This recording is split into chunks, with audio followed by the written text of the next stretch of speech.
Good morning.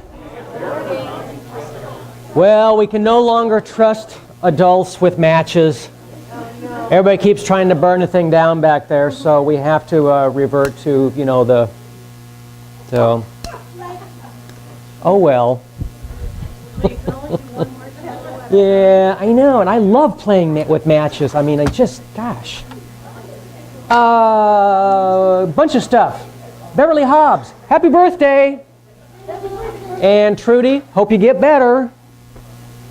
For those of you who don't know what I'm doing, I'm waving to the camera, so I'm not really waving to something out in the area. So, well, I do have random moments, yes.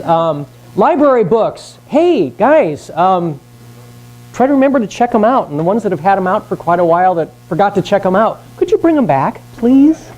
So, donated, oh yeah. The kitchen table seems to be populated occasionally with lots of stuff, which is not a bad thing, but it's populated with a lot of stuff. And unfortunately, sometimes the stuff that's on there is not supposed to be given away, so people don't really know. So we're going to try to do it just on the last Sunday of the month. If you can bring stuff in then, that'd be great. If you bring it in beforehand, we'll, I don't know, put it under the table or something until the last Sunday of the month, and we'll put it out then. And then anything that's not given away or taken at that time, we'll give to Goodwill. And Jan, do you want to talk about the board members? Me do it? Okay. We have a new board member. Barry is no longer one of the board members. We have a plaque for him. Thank him for all of his long, hard work and all the work he did on the expo. And we have Joe and Valerie. They're combining, so husband and wife. So Joe and Valerie, thank you very much. They were already doing all this work anyway, so we may as well give them all the prestige and have a now board member title. The pay just shot up, so. They don't get a t-shirt with a title on it? I know. Go figure. Go figure. Women will never be equal to men. Now that I've got your attention. Until they can walk down the street with a bald head and a beer gut and still think they're sexy. Due to current economic conditions, the light at the end of the tunnel has been turned off. Oops. No, it's not. We're not political here. The origin of the word trivia comes from the Latin word tri, meaning three, and via, meaning street. The Latin word trivium means public square, where the ancient Romans would gather to discuss everyday things. So, interesting. We have a new calendar. Pink! Isn't that nice? Yes, so all kinds of... Do what? What? Really? Thank you, Josie. Yeah, Josie's doing a great job. Appreciate it a lot. And everything is on the website and updated. Wow, cool. So is this your article here, channeling, or is that... I haven't read it yet. So, hold on a second. Oh. Go ahead and read it. Okay, things that make you go, Possessions are usually diminished by possession. Great blunders are often made, like large ropes of multiple fibers. To really enjoy the better things in life, one must first have experienced the things that are better in life. If you pick up the starving dog and make him prosperous, he will not bite you. This is the principal difference between man and dog. Ouch. Might be true. Still hurts. This one was interesting. I didn't know this one. Medieval Germans, not that I knew any medieval Germans, but placed every possible barrier between commoners and princes to discourage romance. If a man of blue blood married beneath his class, a special wedding ceremony took place. That rite was distinguished from the usual one by the fact that the groom gave the bride his left hand rather than his right. To the casual observer, it appeared ordinary, but a left-handed marriage hardly deserved to be called a marriage. Neither the man's wife nor children could gain his rank or property. No wife felt quite satisfied with this status, and legal complications frequently ensued. After the 16th century, the left-handed wedding ceremony was seldom performed, but an insult that masquerades as praise is still called a left-handed compliment. Now you know where that came from. We do have a couple patron saints, George Carlin and John Lennon. Yay, George! Yay, John! You know, and every once in a while I get into a discussion with somebody and tell them that, and they just get this kind of glazed over, perplexed look on their face. A lot of people get that one. I know. George, I would never want to be a member of a group. Oh, this is going to get me in trouble by somebody. I would never want to be a member of a group whose symbol was a guy nailed to 2 pieces of wood. George said it. I didn't say it. George said it. Besides, it'll just get me in trouble anyway. So, hey, I'm a recovering Catholic. I was raised Catholic. Went to church 6 days a week. Catholic school. I mean, the whole 9 yards. It was interesting. Got my knuckles wrapped with rulers. Got my ears boxed. Got a big paddle with, oh yeah, the whole 9 yards. It was great fun. My role, and John Lennon, my role in society, or any artist or poet's role, is to try and express what we feel. Not to tell people how to feel, not as a preacher, not as a leader, but as a reflection of us all. Smart guy. Smart guy. Leonardo da Vinci invented the scissors. What a cutout. It was good. On a Canadian, I don't know about this. Anybody have a Canadian $2 bill? I need to check on this. Sometimes I wonder about these things. On a Canadian $2 bill, the flag flying over the Parliament building is an American flag. I'm not so sure about that. So what did they put on our $3? I don't know. And this one too. I thought I knew how to make dynamite, but peanuts are one of the ingredients of dynamite. Is it true? Oh, how would you know? It is true. Wow. Huh. Oh, the peanut oil? Huh. Interesting. Well, there you go. See, it takes a teacher to know these kinds of things. So, rubber bands last longer when refrigerated. This is important stuff. You have to remember this. So, the average person's left hand does 56% of the typing.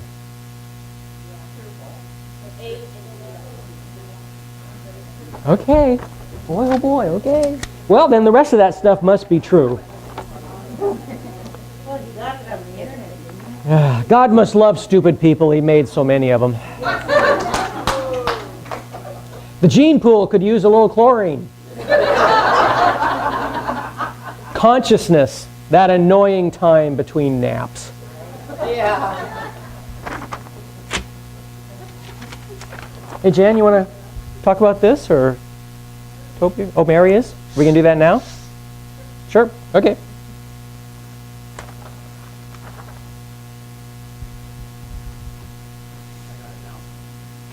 Okay. We can do that. Mm-hmm. Our little Toby cat has been to the vet, and the vet determined that she needs to have her teeth cleaned. And it's more expensive to have a cat's teeth cleaned than it is to have humans' teeth cleaned, because they have to go under anesthesia. So Janice suggested that in order to pay for that we have a little fundraiser. So we dug in our jewelry boxes and found some cool stuff that we thought people might be interested in. And the lovely Lori is selling raffle tickets for the drawing. We have 4 items. The lovely Lynn is modeling one of the items. It's a turquoise howlite and glass bead necklace that you can adjust the length on, and it's really quite lovely. I don't know if we're going to get it off of her, but we might. Yeah. Came from one of the vendors at the expo. Yeah. So we know it's well made.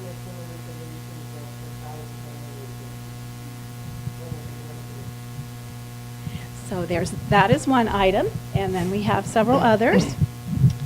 We have a silver locket pin that holds 2 photographs. So if you have 2 cats, you can put their pictures in there. I have too many cats for that. And then we have 2 pairs of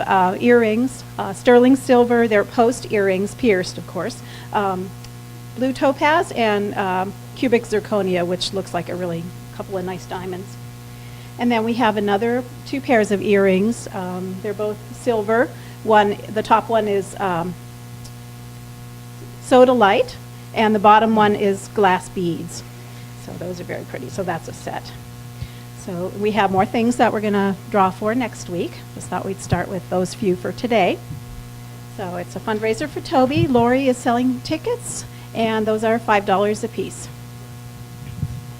Cool. Thank you. Anything else? You know what's interesting about doing stuff like this is any normal church, although we're not normal, would say, hey, we need money. Here, put it in the basket. At least we kind of hopefully give you something in return. So besides our warmest thanks. It was the week after Christmas, and Father O'Flynn was looking at the nativity scene outside the church when he noticed the baby Jesus was missing from the figures. Immediately, he turned towards the church to call the police, but as he was about to do so, he saw little Maury with a little red wagon, and in the wagon was the figure of the infant Jesus. Father O'Flynn walked up to Maury and said, well, little Maury, where did you get that infant? Little Maury replied, I got him from the church. And why did you take him? Asked the father. Well, with a sheepish smile, little Maury said, well, about a week before Christmas, I prayed to the little Lord Jesus. I told him if he would bring me a little red wagon for Christmas, I would give him a ride around the block in it. Isn't that cute? You want to do it, Daryl? Sure.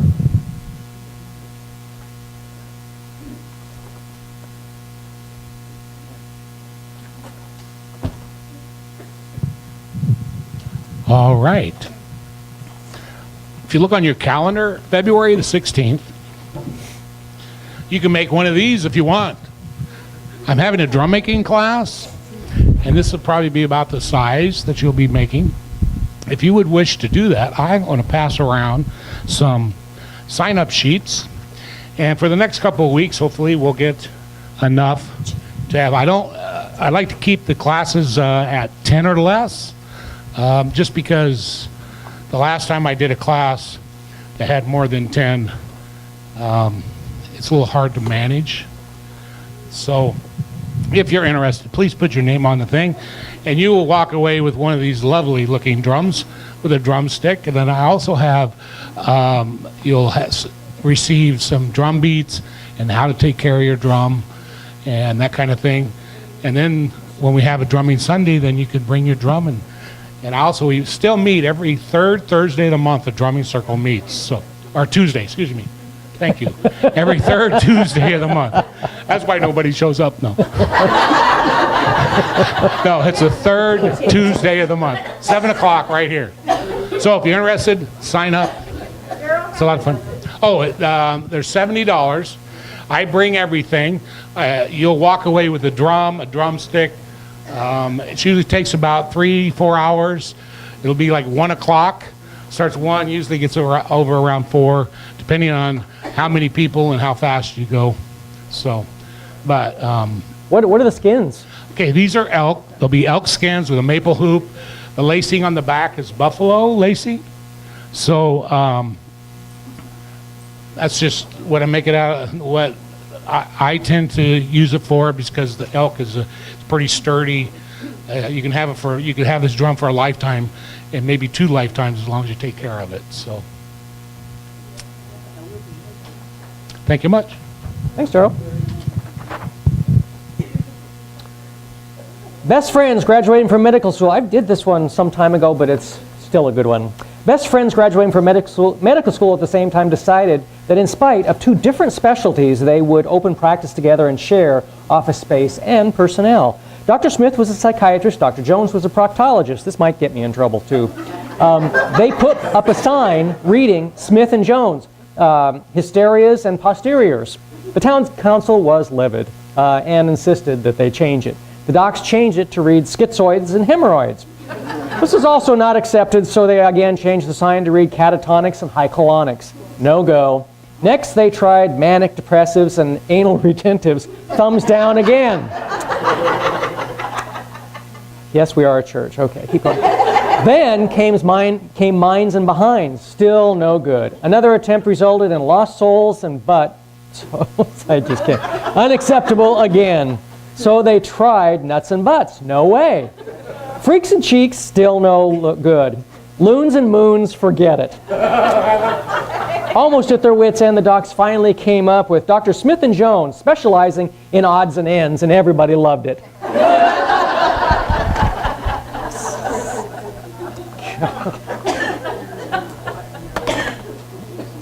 Hey, I actually read one. I actually read it 3 times ago. I can't figure out, this doesn't seem funny to me. Am I missing something? So I gave it to Jan, and she said, throw it away. So yeah, I knew at that time that that one was a bad one. So I felt better about it, actually. Yeah, it came on. We're going to sing a song. Guess what? That's why I did that. So, and of course, I can't remember what it is.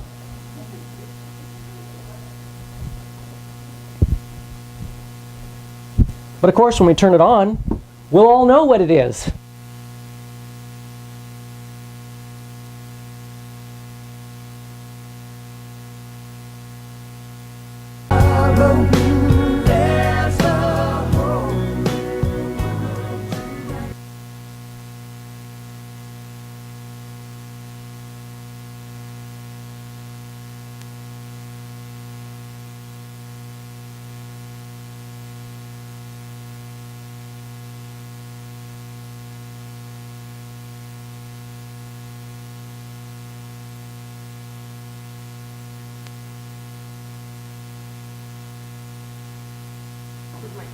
Hello. No better? Sorry, I didn't mean to blast you out. You snuck in on me. I didn't see you coming. Welcome. Glad you're here. Today we get to talk about gravy. Did you get the email I sent out? Yes. I don't know. Why do we need to talk about gravy? I don't know. Okay. So here's what happened to me. I always ask for guidance and what do we need to talk about? So all of a sudden I became aware of gravy, and a memory of my childhood of learning how to make gravy came to my mind. And I thought, oh, you've got to be kidding me. They weren't. So here's the story. Here's the deal. We get to talk about gravy because when I was growing up, Mom was a little meaning no disrespect. Love you, Mom, on the other side. She was a little flighty. So preparing a meal was like a fly on ADD, with ADD. So I could stand and stir the gravy. And that would be a really good thing for her, because usually the gravy boiled over or whatever. Anyway, so she knew how to make really, really good gravy. So she told me how to do it, showed me how to do it. And so there's the trick to getting cold water and the flour just right. You stir it up just right, get just the right texture and just the right mixture. Then you pour it in to the pan at just the right time, and you stir it just the right amount with just the right temperature. Then we went to, we would go to other relatives' house for a holiday, and they'd be making gravy and go, your gravy's going to boil over. They go, what do you know? I'm just a torpid little kid. Boil gravy. How'd you know that? I wasn't psychic. I knew gravy. Well, I was psychic, but I also knew gravy. So I got to have this little thing that I could do. I could make gravy. It was the best thing. Beated chopping a salad. Chopping a salad is really boring. I don't know. Maybe I picked up a little bit of another's ADD about that. I don't know. She could just chop that thing right up. I mean, she was on like steroids when she was cooking. But anyway, I could stir the gravy. That was really good for me. I had the rhythm for that. And then I asked the Spirit, okay, so thank you for bringing that to my memory and my awareness. Why? Why? And it was like, do you eat gravy now? Rarely. Do you make gravy now? No. Why not? Because clinical studies have shown that eating a lot of fatty foods is hard on the heart and the arteries and all of that. So I've learned that even though my taste buds go, oh, yum, and even though practical experiences, I did a really good job of that, I don't choose to eat gravy anymore. You know, on a holiday or something perhaps, but not like we grew up, it was like every Sunday you had gravy, roast potatoes and gravy, and every Wednesday you had fried chicken, and yeah, and then there was the bacon gravy that you had midweek, and you know, all that sort of thing. So we just don't do that anymore because we've learned to do it differently. Because here's the deal. Then they brought to my attention that we have different kinds of wisdom. And sometimes the wisdom, we ask one aspect of wisdom to teach us something, and we get really good at it. And there's another aspect of wisdom that we neglect. What? Okay, so the body has a wisdom. My body knew just the right tempo to stir that gravy. Okay? And my taste buds said, ooh, gravy, yum. Me like lots of gravy. And then my thought process, my wisdom said, not so good for you. You might want to say no to that. Say no to gravy. So the mind has a wisdom, and the body has a wisdom. Your heart has a wisdom, and your spirit has a wisdom. And they're all different.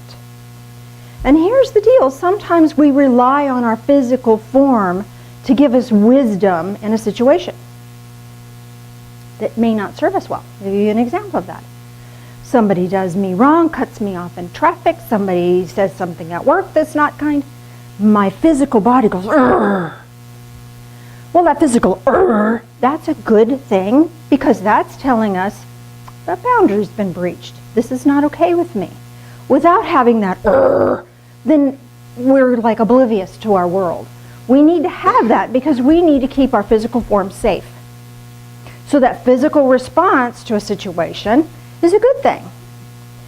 To act upon that, my feelings are saying, oh, I should respond in like manner. Spiritually, my spirit has learned that if I retaliate or I act out of anger, then that leaves a vacancy and more icky crap can pour in.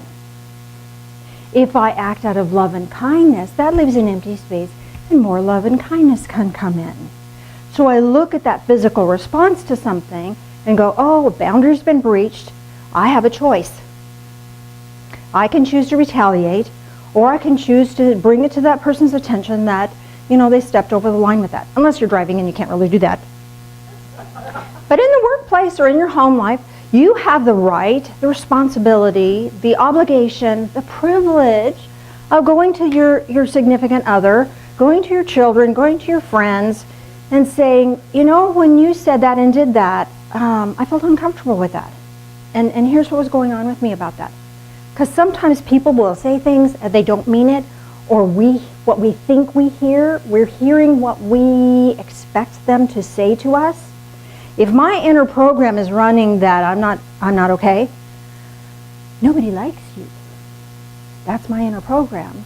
Then whatever you say is gonna filter that back to me in I'm not okay, or that person doesn't like me. By checking it out with you and getting clear with you, then I learn, oh, you didn't mean that. This is my old stuff coming to the surface again. I get to look at that again. Then this freaking not that you would get that way, but I do.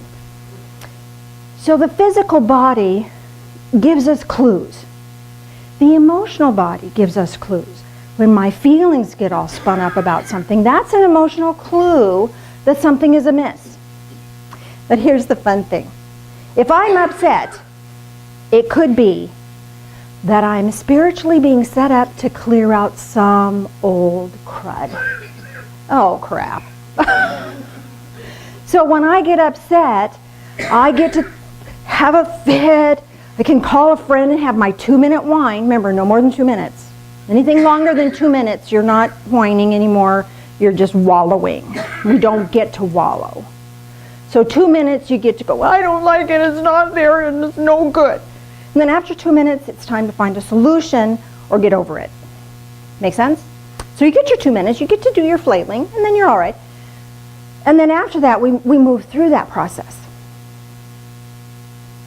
So your feelings are this good heads up that something's amiss, and it could be nothing to do with what's going on right now in your world. It could be old crap. And it's time to look at that old stuff and clear that old stuff out. And then we can be grateful. I'm really grateful this really crappy thing is happening because now I get to clear out this old stuff. And if I clear out that old stuff, it's like a domino effect. You've seen those things where they make up these huge patterns all over the floor and they go tink, and they go and then they all fall down. That's what happens when we clear out old crap. All the crap between here and there goes and brings you present time. Brings you present time. So clearing out old crap is really a good thing. It's not fun, but it's a good thing. It doesn't have to be painful. I don't have to go back and relive that horrible, terrible thing. I can go back and clear it up by bringing a new awareness into that situation. And when I bring new awareness into that situation, I don't have to feel those old feelings. I don't have to have that old trauma again, but I get to look at it and it processes it out and brings it present time. When we're all present in the present time, we now have a whole ton more energy to do other things with. To be creative, to be joyful, to be happy, to try new projects, to try new things. And that comes from learning new ways of doing things. And there's lots of ways to clear out that old stuff. There's no one way that works better than another. You get to find what works for you. And there's lots of things to try. There's a Bible passage I want to share with you that's about all this. It's from Hebrews. Almost dropped it. Hebrews 5. And I'm going to read verses 13 and 14. That whole chapter is really good stuff. Actually, if you go back to chapter 4 and read verse 12, it's like, for the word of God is living and active and sharper than any two-edged sword, piercing as far as division of soul and spirit, both of joints and marrow, and able to judge the thoughts and intentions of the heart. So what's going on, and we need to have spiritual words to help us learn. Because guess what? Left to our own devices, we're going to let our feelings and we're going to let our physical sensations run our life. We need to have heart space. We need to have our heart, not just our feelings, but the intentions helping us, guiding us. If our intention is to learn and do the best that we can, then things will be served up for us that will help us, be a blessing for us. And here's the thought. So, chapter 5, verses 13 and 14. For everyone who partakes only of milk is not accustomed to the word of righteousness, for he's a babe. Babies need milk. We all need milk. We all need the little stuff, little bites. But solid food is for the mature. Because of practice, have their senses trained to discern good and evil. We didn't know gravy was not good for us. But we learned that it wasn't. We didn't know vengeance isn't good for our soul until we expressed that and then felt 4 times worse. And then, oh my gosh, not good stuff happened after that. We learn by doing, by discerning. We learn to have our discernment trained for us by drawing on spiritual things, by learning. If we believe that God is this capricious being that I'll reward this one, but I'm not going to reward you, and I'll give you a blessing, but I'm not going to give you a blessing. If that's what we believe God is like, then that's what our world is going to look like. And when we see somebody having a wonderful thing happen to them, we're going to go, oh, see, God just cares for some people and doesn't care for others. But through a spiritual process, through learning spiritually, we get to understand that that's not the case at all. That sometimes those really difficult things that we feel upset about were being set up so we can grow spiritually, and we can be more mature spiritually, and we can do even more things. We can have harmony and peace in our lives and be present time. So just because they get a lovely la-la thing and we don't, doesn't make them more loved in God's sight. Doesn't make us less loved in God's sight. What that means is that we don't know God. You know, you don't know Jack? You don't know God. The very first gift God gave humanity, besides the lovely garden to live in, was choice. Was choice. Choose to eat that or choose not to. And here's the deal. You know, people think, well, God set us up. No. God knew that humanity, okay, I'm the only one probably religiously believes this way. So if you don't believe this way, that's way okay. But think about this. What if God knew that humanity was going to evolve and that humanity was going to get to a place where they knew the difference between good and evil? And what if God said, okay, I'm going to leave them in this space where they're safe until they can get to that spiritual maturity? And there's consequences. If you have that kind of spiritual maturity, there's consequences to that. Just sitting around and receiving and not having to think or do anything, that would leave a bereft, a spiritually bereft person. Once we have the understanding about spiritual things, then there's some responsibility and some action that we need to take care of ourselves. So we get to be accountable. If we have the power of choice, if we're smart enough to make a choice, then we have the ability now to be responsible for those choices. Okay? And with that power of choice, God created a plan for the redemption of humanity. Even in the garden, when he's talking to the snake or the serpent and said, here's your curse, he said he already had a plan for the redemption of humanity. So it wasn't that humans were so horrible that they made this choice. It was just the natural progression of humanity. We were going to do it anyway.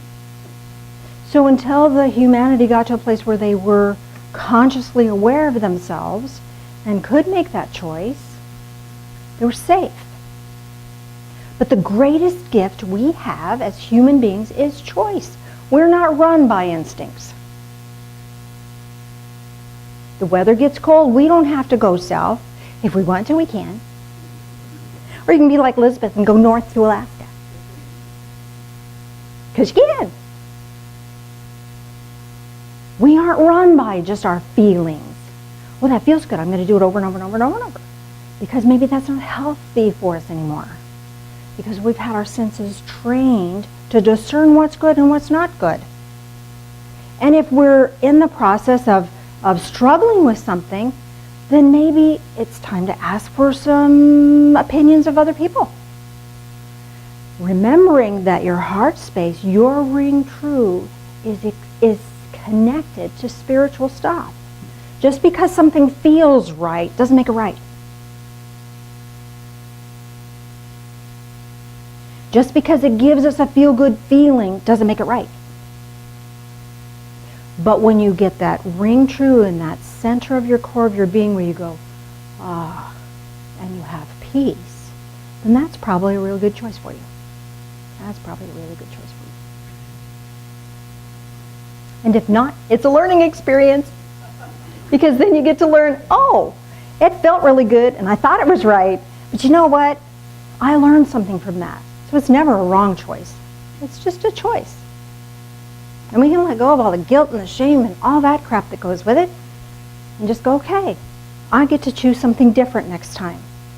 Because what I learned from that was that my spirit wasn't happy with that, wasn't happy with the results of that. Maybe my body was happy with eating 4 gallons of ice cream for a while. But when I stepped on the scales, my discernment is telling me, oh, not a good choice. Because we want to take care of the physical form that we're in. So we have mental. The process of the brain, or the brain is wonderful for analyzing data. What's the difference between this and this? Categorizing information. Well, all blue things feel that way. Salty things taste this way. You can categorize stuff. You know, this car feels that way. I like this one. I don't like that one. You know, those are kinds of things that we can analyze and say, okay, what features are in this car that I like, and what features are in that car that I like, and we can make a choice. And some of that is visceral. Some of that is, oh, it feels good. I'm going to analyze my way right into this one. We do that. But the brain is a wonderful thing for categorizing and analyzing data. Our choices come from here, from the heart space, from the intentions that we read about, the intentions of the heart. When our intention is to live a healthy life, then when the taste buds go, oh, I want some gravy, we can go, oh, no, thank you. Because the intention will override anything else. Because it's in alignment with our spiritual self and the spiritual wisdom of what's right for us and what's good for our bodies. We don't always make those right choices, but they're really helpful. So the wisdom of the heart is understanding the feelings that we have and coupled with the intention of the heart. Then there's the spiritual aspect, when we really understand who God really is. God is a loving being of light who finds us precious and wants what's best for us, wants to bless us abundantly. If we don't feel blessed, then we get to look at what our thought processes are and what our feelings are, because they're out of alignment with spiritual truth. And when we can get ourselves in alignment with spiritual truth, then the world will flourish for us. So physical, mental, emotional, and spiritual. And if they're all in alignment, we're unstoppable. If one of them is not in alignment with the others, and we get derailed. And then we end up having to wait. Or we feel stuck. And we feel stuck. Stuck is horrible. I hate it. But it's a wonderful thing. Stuck is that flashpoint moment, just like that that says it ain't working. Something's out of alignment. Because if we get it all in alignment, we're on our way again. If you're feeling stuck, something's not lined up here. So some perception of what I am spiritually, or some perception of what spirit is, God, higher power, creative force, whatever that is for you, or alignment in your feelings, or alignment in your physical form. Make sense? It's important to have our senses trained to discern good and evil, to discern what's right and what's not okay. Because it doesn't come naturally. What comes naturally is, I'm going to do it my way. You know? We all have an inner child, which is this innocent, loving, wonderful thing that's, ooh, pink flowers. And we all have an inner brat. And the inner brat goes, no, I won't. You can't make me. I'm going to eat gravy anyway. I know I'm not the only one that has an inner brat. We keep it well hidden usually, but sometimes it'll leak out. So having our senses just able to discern, then that inner brat gets overridden. And we do what's right for us. We do what's right for the highest and best good. It's not all about me. It gets to be about what's for the highest and best good. That make sense? So let's do a guided meditation, shall we?